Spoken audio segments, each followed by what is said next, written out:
জুমার দিনের করণীয় আমল।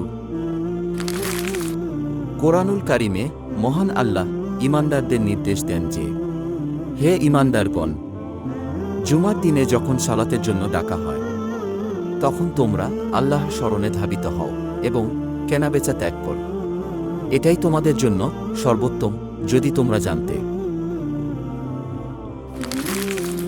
সূরা কাহফ তিলাওয়াত করা। রাসূল সাল্লাল্লাহু আলাইহি ওয়াসাল্লাম ইরশাদ করেন, যে ব্যক্তি জুমার দিন সূরা আল কাহফ তিলাওয়াত করবে তার ঈমানের নূর এ জুমা হতে আগামী জুমা পর্যন্ত চমকাতে থাকবে। গোসল করা ও সুগন্ধি লাগানো।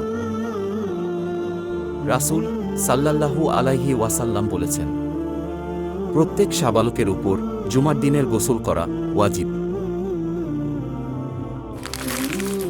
রাসূল সাল্লাল্লাহু আলাইহি ওয়াসাল্লাম বলেছেন, যে ব্যক্তি জুমার দিন গোসল করে এবং যথাসাধ্য ভালোরূপে পবিত্রতা অর্জন করে ও নিজ ঘরের সুগন্ধি ব্যবহার করে এবং ইমামের খুতবা দেওয়ার সময় চুপ থাকে, তাহলে তার সে জুমা থেকে আরেক জুমা পর্যন্ত সময়ের যাবতীয় গুনাহ মাফ করে দেওয়া হয়।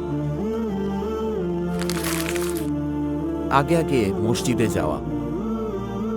রাসূল সাল্লাল্লাহু আলাইহি ওয়াসাল্লাম বলেছেন, যে ব্যক্তি জুমার দিনে নাপাকির গোসলের ন্যায় গোসল করল এবং প্রথম ওয়াক্তে মসজিদে এলো, সে যেন একটি উট দান করল। যে ব্যক্তি দ্বিতীয় সময়ে এলো, সে যেন একটি গাভী দান করল। যে ব্যক্তি তৃতীয় সময়ে এলো, সে যেন একটি শিংবিশিষ্ট দুম্বা দান করল।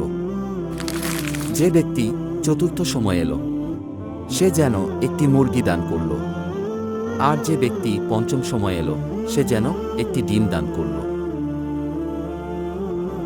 তারপর ইমাম যখন খুতবা প্রদানের জন্য বের হন, তখন লেখক ফেরেশতাগণ জিকির শোনার জন্য হাজির হয়ে যান। রাসূল সাল্লাল্লাহু আলাইহি ওয়াসাল্লাম বলেছেন, যে ব্যক্তি গোসল করল এবং গোসল করালো, সকাল সকাল মসজিদে আসলো, ইমামের নিকটবর্তী হয়ে মনোযোগ দিয়ে খুতবা শুনল এবং নিশ্চুপ থাকল, তার জন্য প্রতি কদমের বিনিময়ে 1 বছরের নফল সিয়াম ও সালাতের সওয়াব রয়েছে।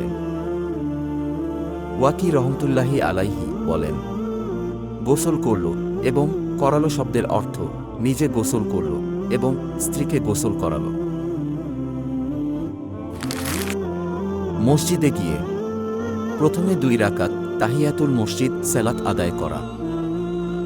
রাসূল সাল্লাল্লাহু আলাইহি ওয়াসাল্লাম বলেছেন, তোমাদের কেউ যে কোনো দিন মসজিদে প্রবেশ করলে 2 রাকাত সালাত তাহিয়াতুল মসজিদ আদায় করার আগে বসবে না। যত রাকাত খুশি নফল সালাতে নিয়োজিত থাকা। রাসূল সাল্লাল্লাহু আলাইহি ওয়াসাল্লাম বলেছেন, যে ব্যক্তি মসজিদে যায় আর দুজনের মধ্যে ফাঁকা না করে তার ভাগ্যে নির্ধারিত পরিমাণ নফল সালাত আদায় করে, আর ইমাম যখন খুতবার জন্য বের হন তখন চুপ থাকে, তার এ জুমা এবং পরবর্তী জুমার মধ্যবর্তী সময়ের যাবতীয় গুনাহ মাফ করে দেওয়া হয়। খুতবা শোনা। রাসূল সাল্লাল্লাহু আলাইহি ওয়াসাল্লাম বলেছেন, যে ব্যক্তি উত্তমরূপে ওযু করে জুমার সালাত পড়তে আসবে এবং নীরবে মনোযোগ সহকারে খুতবা শুনবে, তার সেই জুমা হতে পরবর্তী জুমার মধ্যবর্তী সময়ের ক্ষুদ্র ক্ষুদ্র পাপসমূহ ক্ষমা করে দেওয়া হবে। বেশি বেশি দরুদ পাঠ করা। রাসূল সাল্লাল্লাহু আলাইহি ওয়াসাল্লাম ইরশাদ করেন, তোমরা জুমার দিনে আমার ওপর বেশি বেশি দরুদ পাঠ করো, কেননা তোমাদের পাঠকৃত দরুদ আমার সামনে পেশ করা হয়। দোয়া করা।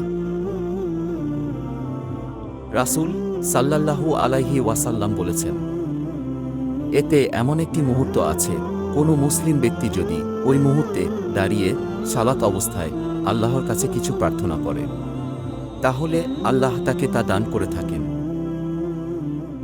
এ কথা বলে তিনি স্বীয় হাত দ্বারা ইঙ্গিত করলেন, সে মুহূর্তটি খুবই সংক্ষিপ্ত। সহজে এবং কম সময়ে কুরআন শিখতে আজই ডাউনলোড করুন দাওয়া গাইড অ্যাপ।